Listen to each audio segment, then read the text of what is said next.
Okay, so I just wanted to talk about stranded color work for a minute. Because if you're new to it, it can take sort of a moment to get used to it.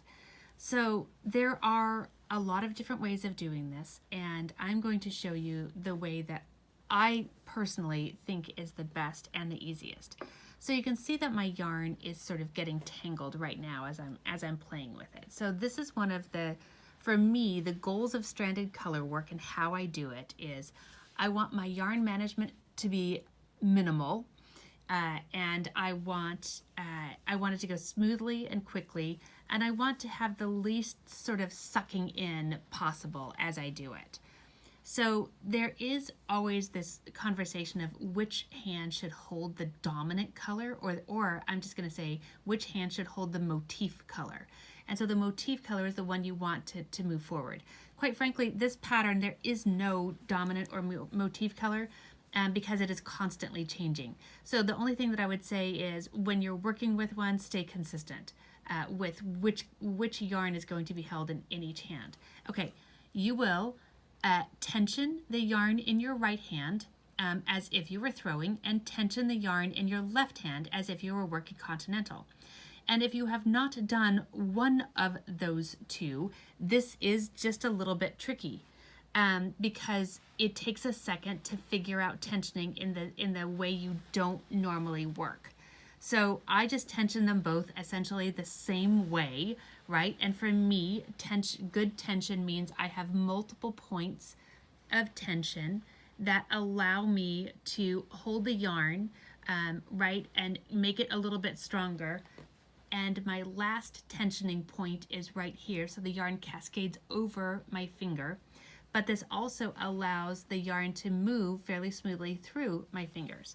So I'm not having to constantly retension as well. Okay, so now that that's all done and you have your yarn one color in each hand, then you will work your left hand color as if you were knitting continentally. So I'm coming past 3 stitches right here, and you can see that my yarn is coming out of that stitch right there, right? And so what you want to do is when you're moving past these 3 stitches, you want them spread out just a bit. So the stitches on your left hand needle can be smooshed up toward the front, and your stitches on the right hand needle can be spread apart.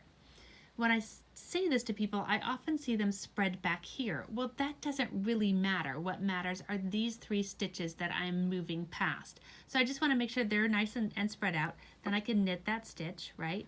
And then I'm going to knit a second and a third, and not even having to worry about any smooshing or stretching out on this side.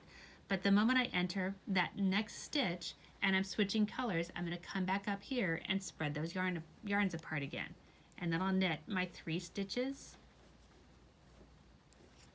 in this yarn, and then I'm going to spread them apart again and knit my 3 stitches in my other yarn.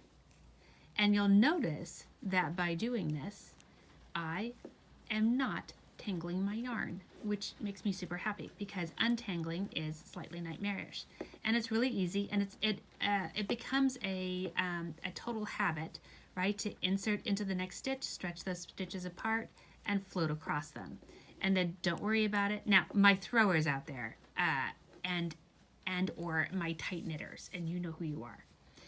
The one thing that I will see people do is they'll come in and they'll stretch those stitches apart, and then they'll finish that stitch and they'll tug it right tighter. And they'll make then that float that we were just trying to make longer, make it tight again. Continentalers don't tend to do that nearly as much as my throwers do. So because it would look like this, you come into the stitch, you finish the stitch, and you naturally tighten. So I'm going to show you again. Look at how tiny that little float looks when I do this. If I do it the way I want, I'm stretching my stitches apart, I'm working that stitch, and my float looks almost too big, if anything. That almost too big is okay. It's good, right? So don't be fooled by that and tighten it back up again. So let me just show you what happens if I tighten it, right? And then that float becomes very tight. And what happens is it will corn cob, right, or cause those stitches to pull in. So you want to loosen those stitches, keep them nice, right? Loosen that float, I should say. The stitches should be consistently knit. It's the float that we're trying to keep nice and loose. So I hope that helps a little bit in how you do it. This pattern never goes over 5 stitches, so we're not catching floats or anything. We're simply just keeping our stitches nice and pretty and neat. Thanks.